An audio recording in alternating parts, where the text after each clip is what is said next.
السلام عليكم ورحمة الله وبركاته. ازيكم يا بنات؟ عاملين ايه؟ يا رب تكونوا بخير. احنا في موسم الزيتون، والزيتون السنة دي غالي جدا، ب75 وب80 جنيه. النهارده ان شاء الله هخلل معاكم الزيتون بأسهل طريقة وبأحلى خلطة، وكمان هخلل معاكم الزيتون من غير مية، وخلال شهر ان شاء الله هتاكلي احلى زيتون. النهارده ان شاء الله هخلل معاكم الزيتون العزيزي او الزيتون العجيزي. يلا بينا نشوف اخلي الزيتون من غير ميه ازاي. بس لو اول مره تشوفي قناتي ما تنسيش اللايك والاشتراك في القناه. معايا 1.5 كيلو من الزيتون العزيزي او الزيتون العجيزي. والزيتون العزيزي او الزيتون العجيزي بتكون مطوله او بيضاويه، ولحمها قليل شويه بعكس الزيتون التفاحي. جبت الزيتون العزيزي او الزيتون العجيزي، واول حاجه عملتها شلت ورق الشجر واي زيتونه بايظه، وكمان شلت العقن بتاع الزيتون بالشكل ده.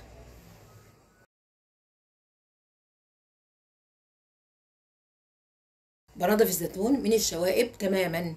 واول خطوه عملتها في الزيتون نقعت الزيتون في الميه ساعه. ما بنقعش الزيتون في الميه 3 ايام، بنقع الزيتون في الميه ساعه واحده بس، وبغير الميه على الزيتون من 3 ل 4 مرات. وبعد ما نقعت الزيتون العزيزي او الزيتون العجيزي في الميه لمده ساعه، شطفت الزيتون تحت الحنفيه وسبت الزيتون لغايه لما يصفي اي ميه زياده فيه. وبعد ما الزيتون صفى الميه، بالسكينه شققت الزيتون. بالسكينه شققت كل زيتونه مرتين. لو عاوزه الزيتون يقعد معاكي لغايه رمضان او الزيتون يقعد معاكي طول السنه، هتشقي كل زيتونه مره واحده بس. الزيتونه بالسكينه بتشقيها مرتين بالشكل ده.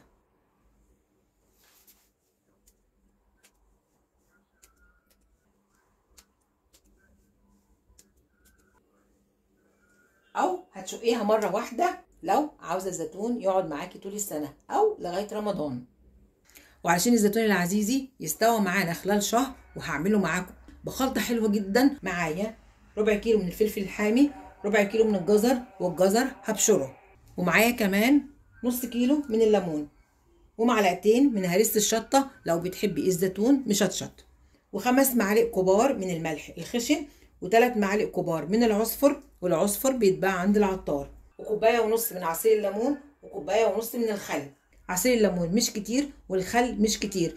الخل مع عصير الليمون والملح بيساعد على سوى الزيتون. الليمون مادة حافظة هيحافظ على الزيتون، مهما قعد معاكي الزيتونة مش هتتهرى منك. هبدأ بسم الله الرحمن الرحيم. وأول حاجة هعملها هقطع الفلفل الحامي. بسم الله الرحمن الرحيم. بقطع الفلفل الحامي لقطع صغيرة. بسم الله.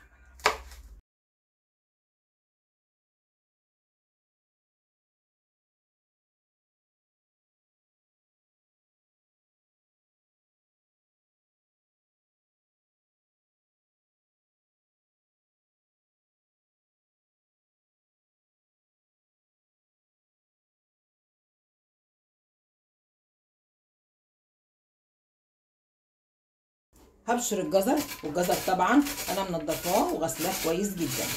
ببشره بالمبشره.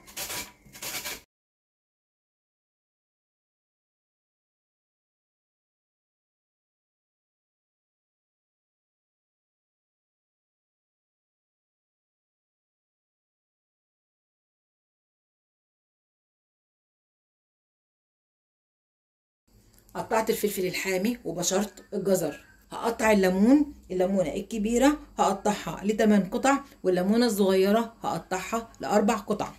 بسم الله الرحمن الرحيم.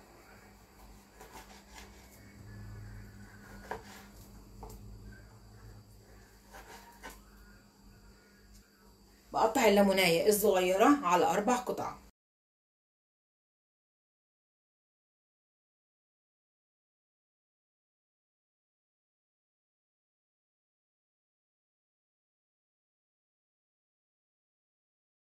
قطعت الفلفل الاخضر او الفلفل الحامي، وقطعت الليمون، وبشرت كمان الجزر. هبدأ بسم الله الرحمن الرحيم، وهخلل معكم الزيتون باحلى خلطة. في طبق هحط الزيتون. بسم الله الرحمن الرحيم.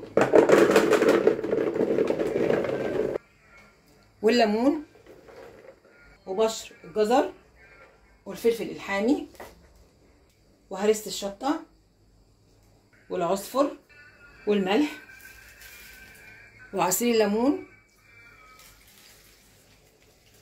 وهاخد كوبايه ونص من الخل. بسم الله الرحمن الرحيم.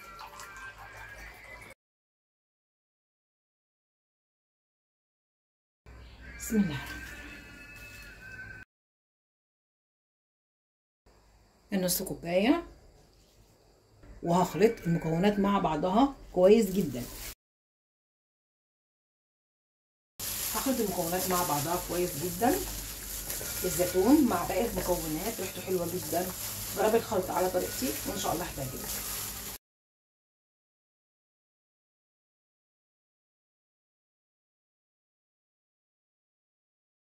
هعبي الزيتون في برطمانات نضيفه ومعقمه، والبرطمانات غسلها بالميه السخنه. وهعقم تاني البرطمان. هحط في كل برطمان معلقه كبيره من الخل. بسم الله الرحمن الرحيم. وبقفل البرطمان وبحركه بالشكل ده.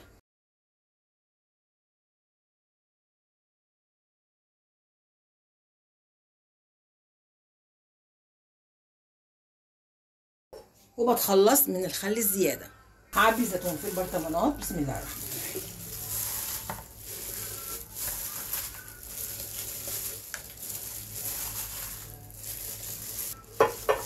بكبس الزيتون جوه البرطمان عشان ما يكونش فيه فراغات هواء.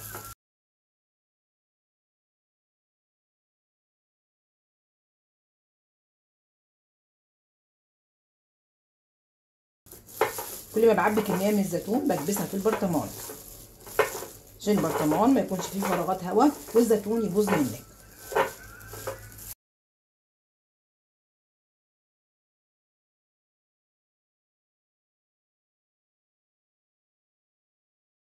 هعبي برطمان تاني من الزيتون. بسم الله الرحمن الرحيم.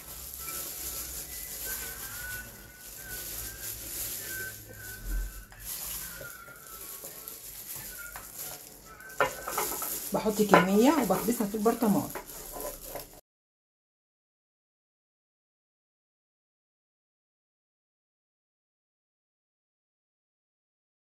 وهحط باقي الخلطه على الزيتون. بسم الله الرحمن الرحيم.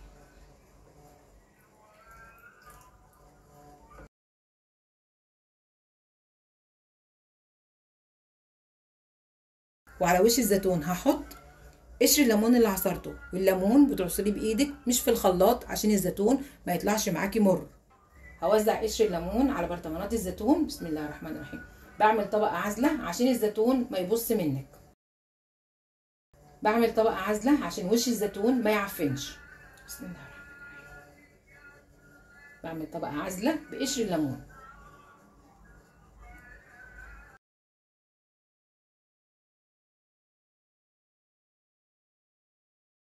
وقشر الليمون هينزل تحت لما نقفل البرطمان. وهحط كيس ثلاجه او استرتش وهقفل برطمان الزيتون. بسم الله الرحمن الرحيم. تقفلي عليه كويس جدا. البرطمان التاني.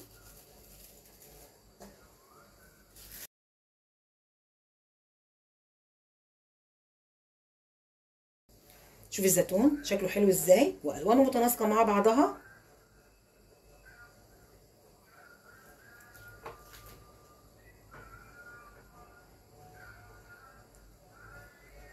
وكل 3 ايام بتحركي برطمان الزيتون بالشكل ده عشان الزيتون يكون كله سوا واحد.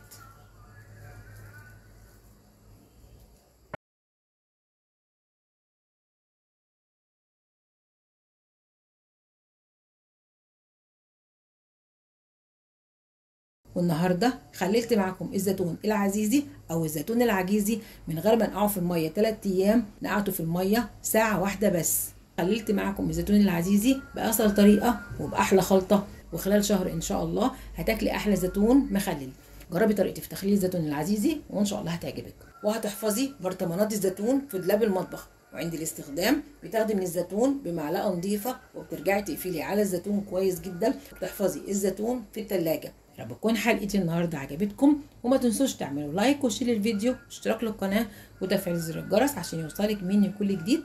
السلام عليكم ورحمه الله وبركاته.